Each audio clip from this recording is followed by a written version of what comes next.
Pasado alas 4 na ng hapon nang ang kapitbahay nila Tatay Mario ay tumawag sa atin patungkol raw sa dinadalang bata ni Ate Maricar, at ito ang aking ikinagulat sa lahat. Pero di man po yan, di man Makati. Dahil po parang mahulog ang mata ko nga. Parang mahulog? Grabe yung pati. Gata mo na ulit tayong mata mo dyan. Ito 2,000. Ayan. Para sa ano ha? Ayan oh. Ayan. Ate Maricar ha. Yang pera na yan. Para doon ha. Nila. Para alamin din kung ano ba yung nangyayari talaga. Pati ako kinakabahan na.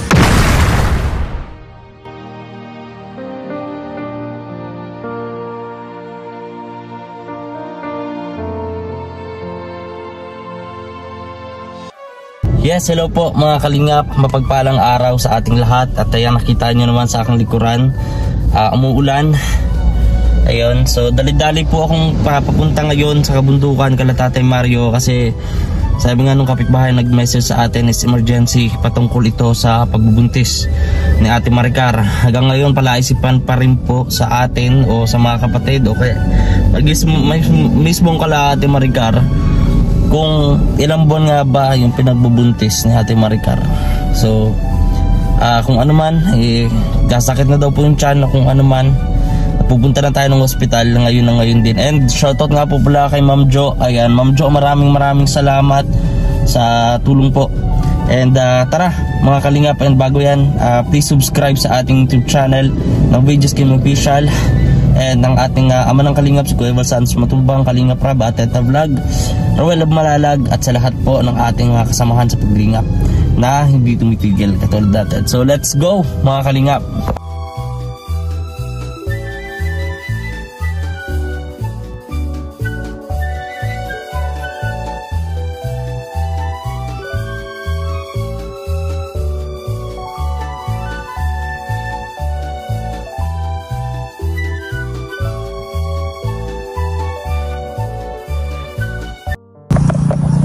Hello po mga kalingap, at narito na po ako pasado alas 4:30 ng hapon.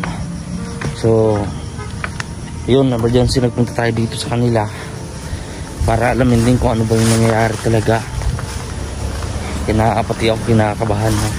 So yun, kita ko mga bata, di na lang natin sila masyadong pukusan mga kalingap dahil wala na naman pong suot na kalson. Ate, kamusta Ate Maricar? Ba't ang dungis-dungis mo? Di ka nag-aayos ng sarili. Nag-aayos sa baba. Ha? Aasan si Tatay Mario? O, tapos sa baba. Paano yan? Asan yung ibang bata?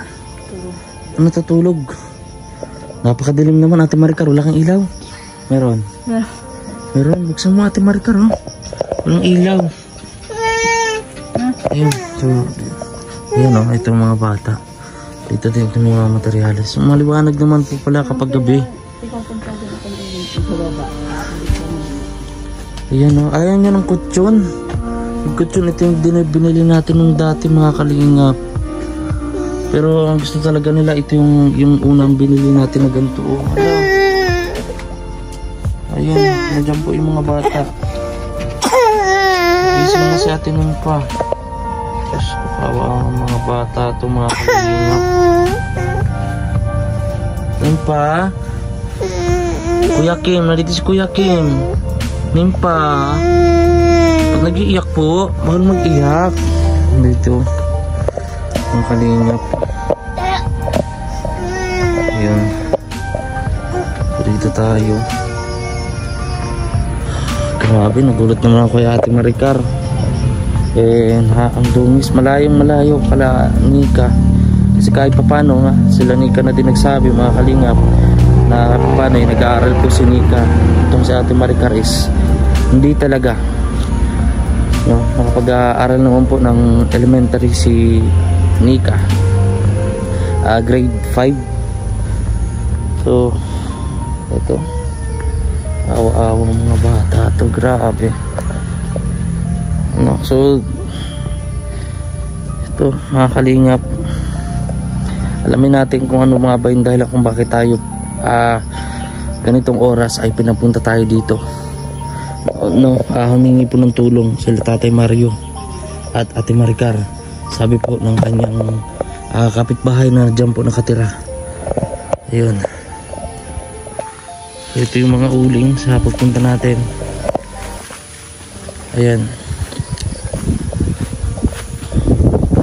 kawawa talaga ang pamilyang ito mga kalingap. Kaya gagawin ko yung lahat, no, gagawin ko yung lahat para sa pamilyang din to, no, kasi kapag na-accomplish natin, tulungan natin sa kahit anong paraan, mas matutulungan pa din natin yung mga susunod pa nating matutulungan, no. And ayun,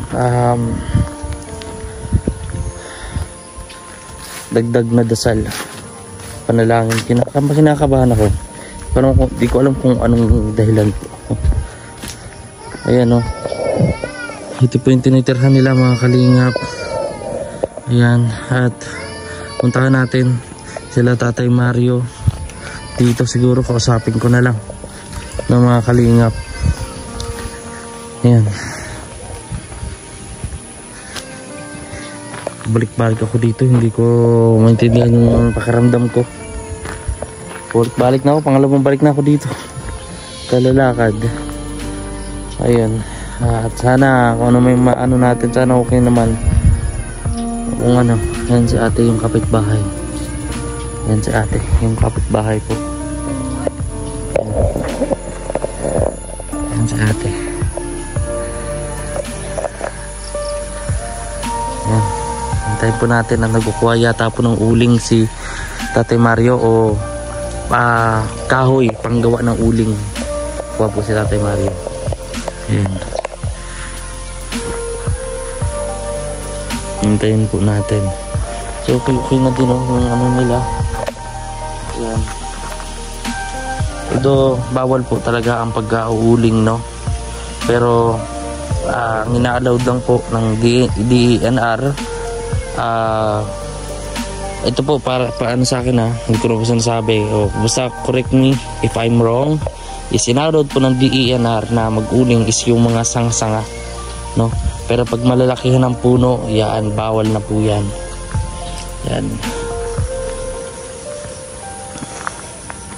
And kung puputol naman ng puno, make sure na yun ay sa inyong lupa, or merong papel galing sa munisipyo o sa DENR, no, and papalitan nyo yung puno na yun pag pinutol nyo. Katulad lang din po mga kalingap sa kung niyog, no, ganun po, papalitan din po. So hintayin ko po mga kalingap. Butin tayo dito ng gabi, okay lang, kasi may marami pa naman tayong oras. So kung napanood nyo tong vlog na to mga kalingap, please share po at i-like po natin to, lalo na ang hindi po ninyo pag-skip ng ating ads. Malaking tulong po yan sa bawat ads na napapanood ninyo. Malaking tulong po yan. Maraming salamat po agad sa inyong lahat, para po makapagpatuloy ako sa aking sinumalang pagdingap. Na syempre na-inspire ako sa ating mga charity vlogger ngayon, no, especially kay Kuya Val, kay Kalingap Rab, no. Ayan po mga Kalingap. Ate Maricar, yung anak mo gising na. Ayan, tatay, kumusta ka tatay? Yan, alas 4 na, malas 5 na. Pero pumilit ako magpunta dito. Paanin muna natin yung bata. At nagkakagising lang yata nung bunso nyo, tatay. Kumusta ka naman po? Nakuha na po ang mata ko. Ano? Pulang-pula. Bakit po? Ibok-ibento nyo daw tayo. Trabaho ko. Ba't parang nagdudugo? Ngani. Pero na, kunan daw na, ibanan daw. Ha? Ano po yun? Na, kukunan daw ng taong lipo. Yung hindi nakikita. Naku, ano nyo po yan. Baka, pero di man po yan, di man Makati. Dahil po parang kuwan lang, parang mahulog ang mata ko mga. Parang mahulog. Grabe yung patinda ulit tatay. Tatay, ibanta mo daw ulit tayo yung mata mo dyan. Grabe. Sabi nga nila, ay ano yan? Sabi ko, Madugo. pagkuhan ko lang pag trabaho pag uwi na. Tingnan na, tapos parang naluluhalo ka. Siyempre, maano po ay. Lugar. Ay, ito. Ano si Ate Maricar? Ay, grabe. Ate Maricar, hindi ka dito. Ano? Kasi nakargay mo na si Bibi. Ano? Magkakausapin ko kasi guys kasi nag-message sa akin yung kapitbahay nyo, si ate. No, sinasabi niya, pinapupunta mo daw kasi sumasakit na daw yung tiyan ni Ate Maricar. Anong nararamdaman mo? Diyan sa tula ko. Saan po parte? Ang baba na. Teka po, kargayin niyo na muna Tatay Mario yung bata. At baka matamaan yung bibi. Oh, baba na. Pwede ba natin ating ipakita lang ng konti? Yung yung tiyan. Sige po, ipakita mo. Ay, baba na. Ano po yan sa tingin ng mga kalingap? Baba na. Ganyan ba yan ate nung nagbubuntis ka din sa mga batang yan? Diyan sa tulo kong anak. Talaga niya po ako sa tulo kong anak. Kasi madalas po, 'di ba Tatay Mario, sinabi mo na nanganganak ka madalas dito na din, hindi sa ospital. Isang bata lang yung nanganak sa ospital. Yung panganay. Ito lang, yung panganay. Puro sa bahay lang yan, ay makuha ko ng sakyan ay gaki na. Pero naman itong namatay, sa dagat man ito. Pero kailan pa po yung nagsasakit ngayon? Nagsasakit po ba? Tanggalin mo ate yung kamay mo. Nagsasakit ngayon. Pero may lumalabas po bang parang katulad dati? Yan sarong aldaw pa po yun. Ano kaya po? Saan kaya natin pwede iwan yung mga bata? Pasama tayo kay sino bang pwede magsama sa hospital sa Labo District para mapacheck upan yan ngayon? Punta na ko hindi ka pwede hindi kasama si Tatay Mario kasi ikaw ang ama. Pwede ba kalanika? Iwan natin yung mga bata? Pwede kanika. Utamasi sa Tarsida naman.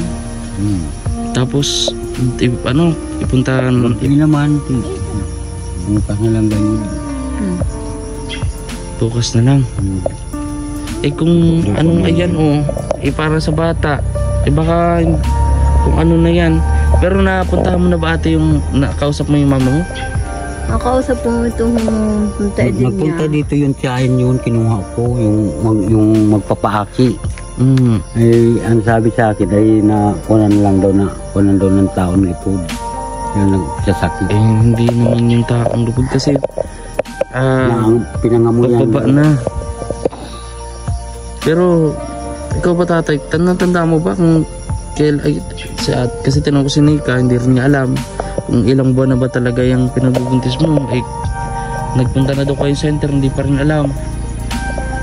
Tandaan mo kung anong buwan yun, hindi ka na naregla. Doon po magbibilang.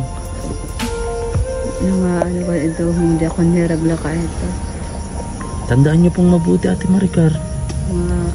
Kasi yun din ang itatanong sa inyo Tatay Mario sa pagdating niyo sa ospital. Yun talaga tatanong yun.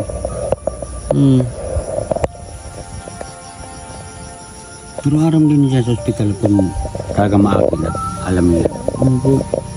At yung pangalan na yan ay alam nilang maakit. Paano ito? Kung bukas, ano bang gusto nyo? Kasi mga kalingap, sila po ang pagdi-decide ko, hindi po tayo, hindi ako, nasa kanila pa rin po yung desisyon. Pero kung ako lang, gusto ko nga ngayon. Kung ano po ba yung desisyon ninyo? Bukas na lang. Kahit mga kung anong lugar mo kahit mga alas 2, kung di makabalik ka. So, pupuntahan ko si Nika ngayon pagkatapos ko dito. At sasamahan kayo. Sino pwede? Si Nika magsasama sa iyo kasi may alam naman ni Nika yun. Tatay Mario. So ganun po, kailangan po Tatay Mario na naandun ka rin. At kasi ikaw ang ama, kailangan ka po doon, Tatay, sa Labo District Hospital dito sa Malabo. At kapag malapit ka ng mga anak, posible Ate Maricar nadaling ka na doon sa Provincial Hospital. At least malaman lang yan talaga, Ate Maricar, kung ano yan. Kasi mamaya yan, kasi may mga tendency Tatay na nalalaglag yung bata, hindi pa kabuwanan kasi maano yung kapit. So binigyan ko kayo noon ng pampacheck up, hindi niya yata Kinuhan mo po yun ay binara yun sa ito nagagamot, tapos yung ang sabi nila ay sa kuha na lang pagka kuha na magpa-check up. Naubos-ubos na lang ito pagbayad yan sa mga albularyo. Hindi dapat sa albularyo, kung ako ay binigyan ng 5,000 para doon sa doktor talaga. Kung naman yun dahil sa amin ay sa magurang niya ay sa albularyo na muna doon sa hospital. At hindi na naniwala doon ng hospital sa mga hindi galaw. Naman talaga po naniniwala, Tatay. Sa galaw ay hindi naniwala yung hospital. Saka hindi naman din ang kukuha sa hospital yung mga galaw-bugan ng itong mga taong likod. Hindi kaya ng hospital. Yan ay pinapadaan muna sa albularyo. Kasi na rin sa hospital. So, kung Ate Maricar, ikaw, bukas na lang ba? Sa tingin mo? May iniinom ka pang vitamins ba na binigay ng center? Meron pa. Paanong nararamdaman mo ba may gumagalaw sila, gumagalaw yung bata? So kahit tansyan yung mga kalingap, mga ilang buwan na po ito sa tiyan, yung base sa tiyan ni ate. Pwede mo ganito na lang ate, ganyan mo. Yan. Taas mo konti, yan. Mga ilang po yan, sintabi po mga kalingap, mga ilang buwan po ito mga kalingap. Pero mabuti talaga, Tatay Mario, Ate Maricar, punta tayo ng punta kayong ospital para malaman. At nagpunta kami sa center, ay ayos man lang daw, tapos ay pinapabili ng gamot. Ano yung Tatay, ang kailangan dyan ultrasound. Sa center wala pong ultrasound. Wala. Hospital Sa Batubalanan mayroon. Opo, mayroon po talaga doon. Kung magbibigay ako ng siguro bukas o kaya hindi ako, pero bukas na lang po, bukas magpa po kayo Ngayon din ako sa buraryo at pero mabaking ulo. Sa lugar kasing ito Tatay, kadalasan talagang mga albularyo Yung po, hindi naman kaya po sa doktor ganito. Kaya naman po, yung nga lang kailangan talaga gamot pera. man lang din ikukuha na hindi naman madadar po ng gamot yung pagkayan sa galaw. Tatay, magapong ka pa yata Tatay para trabaho. Sige lang. Mahirap naman magtigil baga po ay may mga yung kaipuan ng mga anak. Kailangan din ay kumita dikit at konti. Kaya nga po Tatay, so kausapin ko po si Ate Nika, samahan kayo doon sa hospital. Hindi naman masasabi Ate Maricar na kapag pumunta kayo sa hospital is kukonfine ka, hindi pa yun. Papacheck up ka lang ha. Bukas ha, huwag ka nang matatakot sa ospital. Bukas ay magsama lang tayo tatlo doon sa ospital. Oo. Huwag kang natatakot kay Ate Maricar. Kundi magapunta. Huwag ka natatakot. Si Nika na lang ang sama namin. Opo. At pupunta ako doon kay Nika. Basta si Nika na yung mag-aaskas sa inyo bukas. Pupunta ako doon ha. Doon ko ibibigay kay Nika ang pampacheck up. Okay lang ba? O sa iyo na Tatay? Kahit sa akin na lang. Sa iyo na. O sige. At magsama kami tatlo doon. Sige, basta ito pangako niyong dalawa, Tatay Mario at Ate Maricar, sa hospital ha. Sa hospital, hindi sa albularyo. Ako'y kinakabahan doon kasi bata yan ha? Sabi ko matawag tayo kay Kuya Kim. Ayun ate, nandito na ako. Yun ang ko. Tayo pabayaan nito. Kasi yun, naman yun provincial hospital yun. Yun yung po yung siguro mga ilang kilometro pa, mga 40 kilometers pa o 50 kilometers pa yung layo nila doon sa ospital na yon na sinasabi ko. Malayo talaga, no? Yun lang po yun lang po yung pinaka yung pangalawa sa provincial hospital dito, yun tinutukoy ko, no? Kaya tatay, bibigyan ko kayo ng tatay, ito gamit ito Ate Maricar ha, doon sa pampacheck up at pamasahe. Although wala naman yung tatay na masyadong bayarin doon, pero alam nyo na, ano ko na lang din, ha? May kailangan na gamot o kailangan na kung ano pa. Tay Mario, hulog. Yan natin dito. Ayan. Basta ito ha, ito 2,000. Ayan, para sa ha. Ayan Ayan, Ate Maricar ha, yung pera na yan para doon ha. Pangako, para kasi yan sa iyo, sa baby mo ha. Ito magdagdag pa pala ako ng pamasahe. Ito pamasahe, kung mamasahe kayo. Mamasahe po kaming tatlo. Kaming tatlo. Mamasahe po kayo. Ito pamasahe po tatay. Motor po hanggang Paracali. Sudi kami sa kasya na po yan sa pamasahe. Tatay, may nahulog pa. Ito, dagdag mo pa ito tatay. Yan, pang pamasahe. No? Ayan, para bukas nyo ako ate, i-message nyo ako dito sa kapitbahay ninyo ha. Ayan tataga mo lang din ang loob ng Ate Maricar ha. Basta Ate Maricar, pangako ninyong dalawa dito kayo na na po, huli na po yan, yung baby nyo. Kasi ang hirap ng buhay ako nga isa lang ang anak ko sa asawa ko ngayon kasi meron na po akong isang anak, panganay. Dati kong asawa nga sa mga nakapanood ng vlog kay Kalingap Dan interview sa akin, yun. So basta ganun ha, iyak ka na naman tatay. Basta isipin mo ang tatay, magdasal lang po ng magdasal Ate Maricar, at lahat ng solusyon lahat ng problema may solusyon. May gatas ka ba na iniinom? Wala. Itong kape na lang po ang tigaan po. Ha? Kape. Kape? Grabe naman, kape. Kape ba tatay? Di magkukulay kape yung baby nyo yan. Doon niya kami naging kay Nika. Kay Nika? Ay kasi naging dinala ko nung nakaraan. Oo.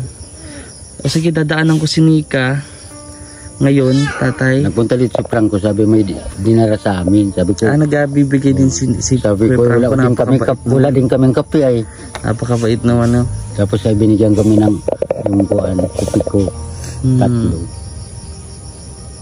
Tapos tatlong biskuit tatay. 8 biskuit ito. Marami kong dinala din sa kanila Basta siguro mga kalingap, yung abot dun sa bahay nila, kunting hintay na lang yung tatay, kasi kukunin ko na lang na karpintero si Kuya Franco na magtutulong-tulong ba, ay paano umaumpisahan na natin yung bahay ninyo. Pero yun nga merong so basta mag-message na lang kayo sa akin, Tatay Mario, at pupunta ako kung ano man ang update, pupunta ako dito kung ano pa yung may tutulong ko pa ha. Huwag ka na iyak tatay. Laban lang po. Kasi lumalaban lang din lahat Pagtalo ka, Ate Maricar, alagaan mo yung baby mo. Hindi pa po ito pwedeng i-ligate kasi 30 daw po mahigit ang edad dapat i-ligate. Pag nasa hindi pa pwede. Ayan. So ayun lamang po mga kalingap tatay. Bukas po ha, punta ko po si Nika ngayon. Maraming pong salamat mga kalingap. God bless po sa ating lahat. Ayan po mga kalingap, sila Kuya Franco, nasabihan ko na po sila. At ayun, update po natin. Then kontak Kuya Franco, may gagawin po ako dyan sa kanila na tulong. Yung mga comment po ninyo, yung mga suggestion po ninyo, gagawin natin yun dito sa kanilang bahay para mas lalong mapaganda. Ayan, ano lang naman po, siguro kawayan lang may ibigay natin dito para sa ano nila, kasi yung kahoy, kaya naman daw po nilang i-provide. Yung kawayan is mga nasa 200 o ano lang naman po kailangan. So kasi pupunta rin tayo sa bilihan ng materyales para kala Tatay Mario, isabay na din natin sila. So maraming po salamat mga kalingap. See you next vlog. Please like, share, and comment. Maraming salamat sa mga hindi po nag-skip ng ating ads. God bless. Mahaba-habang biyahe pa to pa uwi.